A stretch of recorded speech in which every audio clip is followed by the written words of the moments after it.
Welcome, everyone, to the Week 17 series of Just Saying Football with Jack and Sean. I'm your host, Sean Gann, alongside my partner, Jack McNicholas. We're here to bring you news, notes, weekly updates, and game analysis of your favorite teams from around the league. If you haven't had the chance, go check out our website, justsayingfootball.com, and follow us on Instagram at justsayingNoGWJS for article and video updates. First of all, Happy New Year to everyone. 2021 is upon us. So is Week 17, the last week of the regular season. Let's jump right into it, Jack. We got the Atlanta Falcons taking on the Tampa Bay Buccaneers. What you got for us in that one? And 16 interdivisional matchups kick off this one right in Tampa Bay, 10-5. Tampa Bay has locked up that fifth seed in the NFC. Atlanta is just looking for some hope right now. Julio Jones going to be out in this one. You know, we're also going to have, as we talk about every week, this linebacker core for the Tampa Bay Buccaneers. Devin White, Shaq Barrett, both can be out in this game. Those guys are going to be resting and on the COVID list for the playoffs.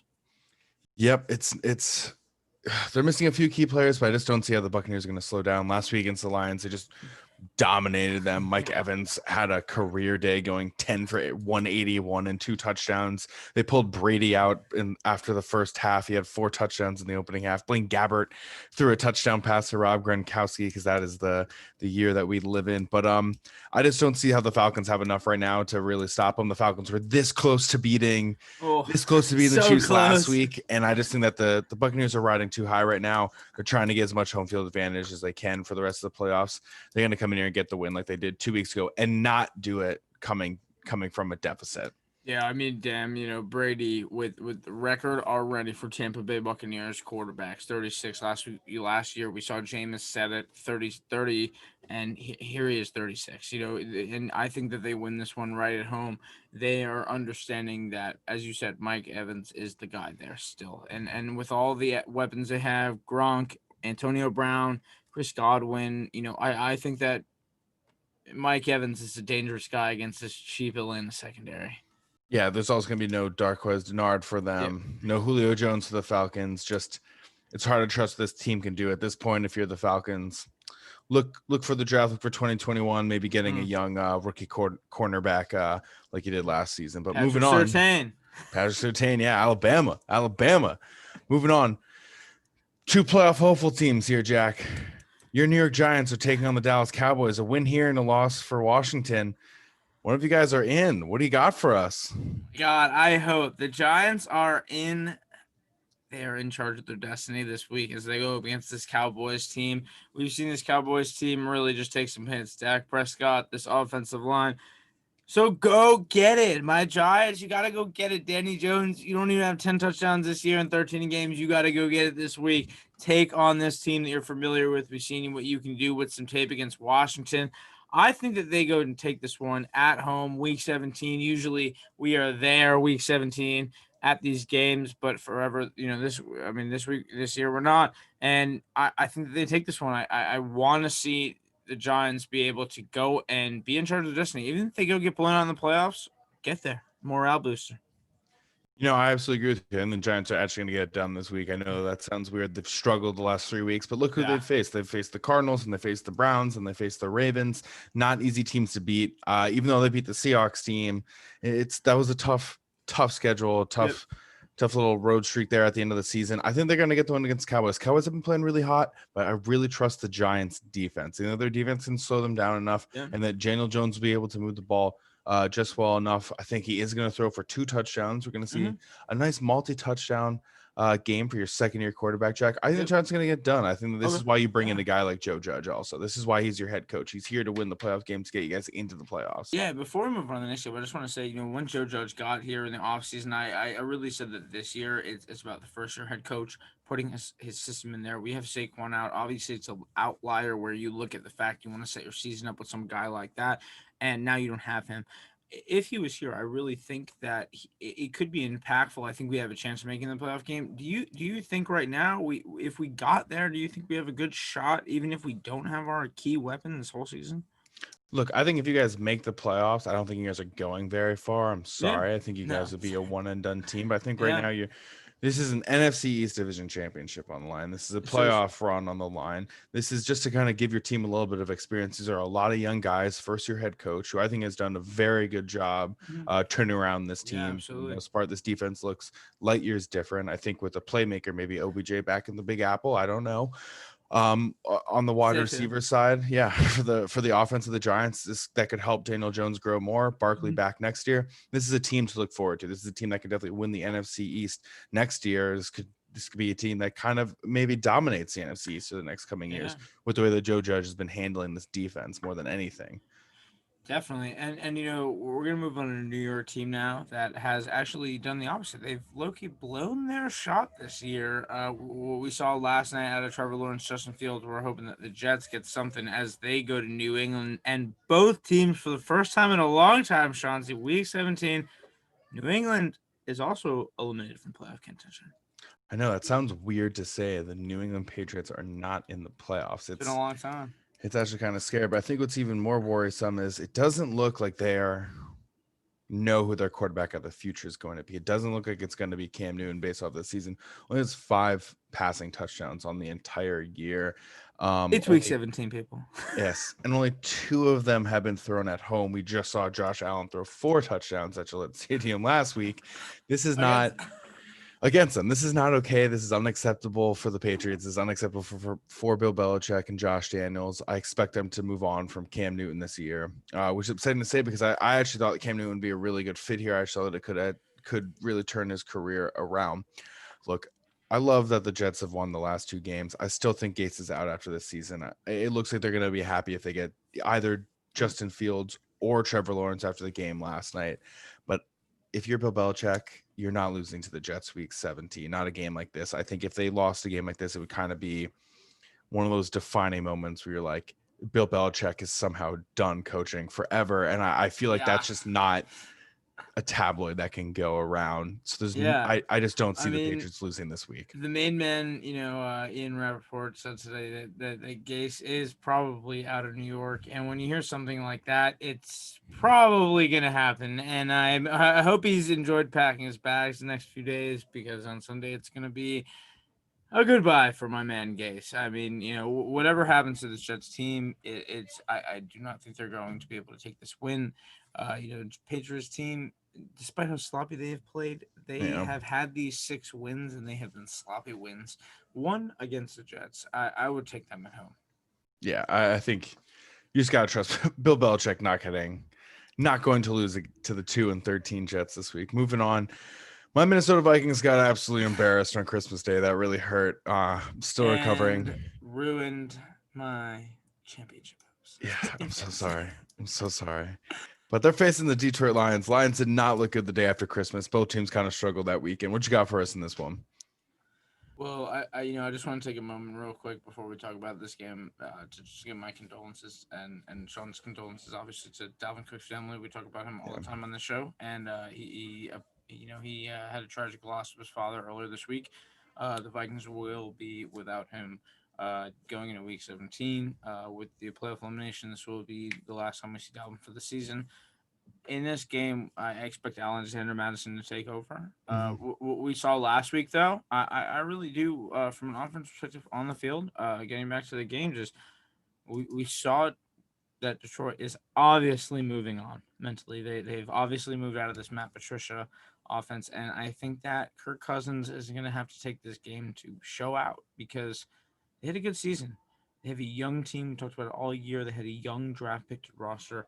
They need to show that they can win this game. This is a simple game for them, and I think the Vikings take this very simply. Yeah, again, just wanted to give condolences to Dalvin Cook's family. Very hard news. He's not going to be with us this weekend, but very best for his family. He'll come back for an even stronger 2021 campaign. But and my offensive player of the year. Yeah. Getting to the game, I think that if you're the Vikings, I mean, personally as a fan, just looking for a win. Let's just end the season on a happy note here with the big W. Doesn't matter about the draft. This is a very beatable team in the Lions. Kirk Cousins, show us something that you can do without Dalvin Cook against a very beatable team.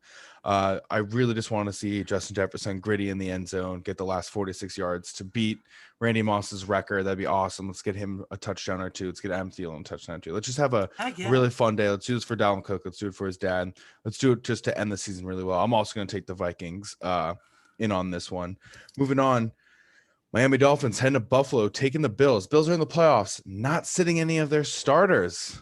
It's going to be an interesting one for the Dolphins. What you got for us? Couple of just saying football teams to watch in this Yeah. offseason. Sean, his team was the Dolphins and mine was the Bills. We both picked these interdivisional teams, so we both thought they had a huge shot at winning the division. And wow, I mean, even though the Bills took it, here's Miami after the season they had last year, coming in hot. And here we are. And I love Tua. I think that this is an opportunity for him with Fitzpatrick out. We saw the magic last week in that last second against the Raiders, knocking him out of the playoffs. I think it's time for Tua to show what we saw in college. When the big game comes, it's Tua time.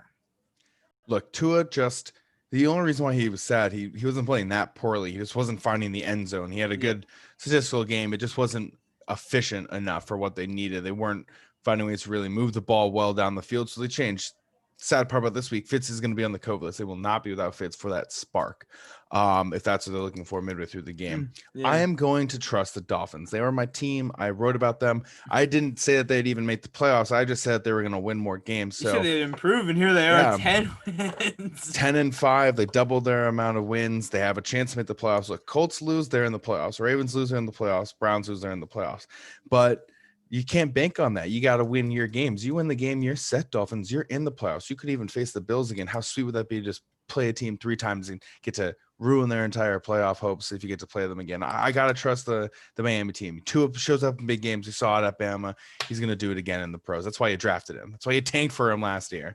It's so nuts, man. I mean, the way that Miami has improved over the last year, and one guy that has really improved, Josh Allen. Somebody that, honestly, last year, we did not know if he was going to improve.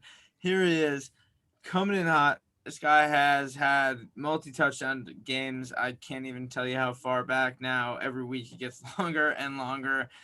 I love it. What the Bills are doing. John Brown is back this week, and I've said from a fantasy perspective, if John Brown's in, Cole Beasley is out. Cole Beasley has been a beast without John Brown in, and I think the fact is, Josh Allen, the way he's playing, he's got 3 solid weapons. Stephon Diggs this year. Sorry, Sean. He is going off. John Brown, when he's healthy, is going off. I think the Bills want to make a real statement here. I think if they know they got to play Miami the way the seeding is, they can go get it done. I'm so happy for Stephon Diggs, but it also hurts so much to see him do that. Justin Jefferson's fantastic, but God, Diggs is having a season. 120 catches. 1,458 yards, 8 touchdowns. He had 3 last week. Like, what a season. I just want to say that Stephon Diggs will forever now, as much as I respect him, it's tough. It's tough. He beat me. I was up 40. He put up 45 against me. My life in fantasy is now a wreck because of Stephon Diggs, but he is. It's just because he's so good. He's amazing. Look, he's going to go up against Xavier Howard. Xavier Howard has 9 interceptions on the season. He could be the second player since 1981. Antonio Cromartie in 2007 was the other player to do this, to get 10 interceptions. It'd be really fun just to see him get an interception against Josh Allen. They get that statistic in there. He's having a great season. It's going to be a fun matchup, that game. It's going to be really, really, I think, one of the best games. My game of the day in the early rounds, honestly. I think that's. Does he get it? I mean, I think that he gets it.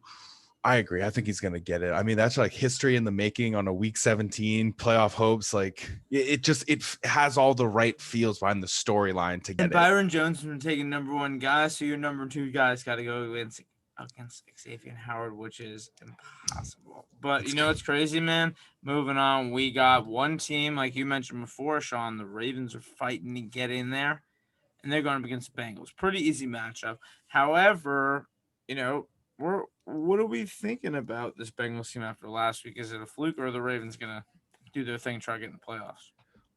I mean, I think the Ravens again in the playoffs. They've been just really been able to handle the Bengals. Last 4 meetings, they've dominated. I mean, the last 2, Baltimore won 49-13, and this season 27-3. They just play really, really well against the Bengals. It's kind of their team. It seems like that's when Lamar Jackson always does really, really well as well. Expect a big run out of him. Expect an amazing play out of him this game. I think that the Bengals have been a great team. I think it's been kind of fun to watch them. It was really fun to see that Monday Night Football game against the Steelers with them. They just wanted it more. And look, it wouldn't surprise me. This is one of the games where they're saying, hey, we want it more this time around.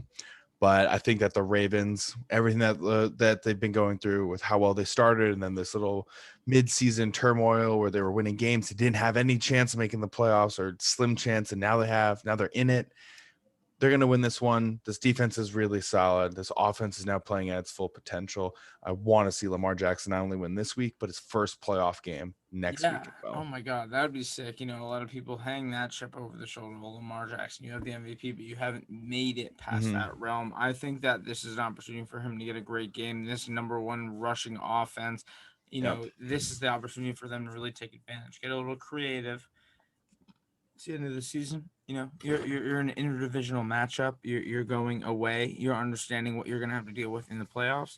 I'm going to go with the Ravens with this one as well. But the AFC playoffs, as we mentioned, are getting real tight. And two teams that are in, but going to have to face some tough teams no matter what happens, are the Indianapolis Colts and the Pittsburgh Steelers. Indianapolis is hosting the Steelers this week. Which of these teams, before we kick off, I want to ask you, which of these teams are fakers? The Steelers are playing the Colts, or are playing the Browns, my friend, in Cleveland. Oh, crud. Not Indianapolis. That was last week. The Colts just You're right. lost. Oh my gosh. You're right. Okay. The Browns, the Cleveland Browns. But the Browns. Cleveland Browns and the Indianapolis Colts got mixed up because the Colts are playing later in the day. The Browns here are in an interdivisional matchup, and we mentioned Big Ben is not going to be in. But these teams, both the Browns and the Steelers still fighting for life in these playoffs, and the AFC is looking really tight. Look, the fun thing about the AFC, there's going to be one 10-5 team that doesn't make it. It's going to be the Browns, it's going to be the Colts, or it's going to be the Ravens, are going to be the most likely ones. What's going to be I think, one of the most interesting things about this entire matchup that we have is that, like you mentioned, no Big Ben this week. They're also going to be sitting TJ Watt, Cam Hayward, and Marquise Pouncey. Some key starters for these teams. Mason Rudolph is going to get the start. Last time the Browns and the Steelers faced off, and Mason Rudolph was quarterback. Myles Garrett threw a punch at him, and there was a whole incident that went on at the end of the season last year. Yeah. This is a revenge game. The Browns almost have ruined their playoff chance in the most Browns way possible, which is to lose to a 1-13 team the week before. So Cleveland, you got all of your wide receivers back. Run the football like you've been doing so well, like you didn't do against the Jets. You're playing a second string team, essentially, like it's a preseason game. So go out there and get the job done. Make the playoffs for the first time in 18 years. Come on, just do it. Do it under the Stefanski era. Get to 11-5. Get in the playoffs. Ohio State just won. They dominated Clemson. Give Ohio something else to get excited about. I'm taking the Browns. The Steelers don't have enough of their starters in. Yeah, I mean the Browns they're at home. They have nothing to lose. No Big Ben to face. TJ Watt is not going to be destroying Baker Mayfield. Cam Hayward won't be wrecking up the inside of the line. I am going to shock the world here and take the Steelers, though. I think that although I know, however, I think that although I pray for Mason Rudolph and the fact that the Browns made Myles Garrett captain, but this week. The fact is Mason Rudolph can throw, and we've seen this year, even when Big Ben is off, they have so many weapons for him to throw to. Even when people are hurt on this defense, they have won these games. And the worst part is they have only lost the games that we've expected them to win by a lot. And here we are in this game where I really think they can lose, and I'm going to take them because I think that Mike Tomlin is the X factor in any game. But everybody know when you're betting on this game, the fact is Cleveland will have Denzel Ward out, and that could be big for Deontay Johnson, Claypool, Juju Smith-Schuster, anybody who's a weapon on the offensive passing for the Steelers. I think the dog pound shows up. Pound. They're making the playoffs. This is history in the making. Every single person in Cleveland and every single person in Ohio is going to be so excited who's not from Cincinnati. I'm ready for it. I'm ready for the Browns playoff run. We just saw an 0-16 season from them not too long ago. Let's go, Cleveland. I have Let's do it. complete faith in them. It's going to be them. Look, that is all the time that we have. Thank you everyone for tuning in. Thank you everyone for listening. We hope you enjoy week 17, these Sunday night matchups. Yeah, check it out. Last week of the regular season, we're going to have a whole bunch of playoff content for you guys coming. Just remember, always check us out on justsayingfootball.com. Check us out on Just Saying Football at YouTube. Like, subscribe. Check us out on Instagram for all your updates. Just Saying No GWJS. Check us out. Thank you. Enjoy the games. Enjoy.